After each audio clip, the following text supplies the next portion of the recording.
আমাদের মাননীয় মুখ্যমন্ত্রী মমতা বন্দ্যোপাধ্যায়ের নেতৃত্বে এবং তার আশীর্বাদে আমার একটা নতুন পথযাত্রা শুরু, এবং সেই পথে এগিয়ে যাব আমি দিদির সাথে এবং অভিষেক বন্দ্যোপাধ্যায়ের নেতৃত্বে।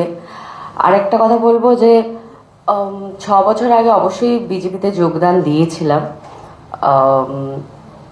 যেটা ভেবেছিলাম তখন হয়তো ঠিক সেইভাবে বিষয়টা এগোয়নি, এবং মানুষ তো ভুল করেই থাকে আমার মনে হয়।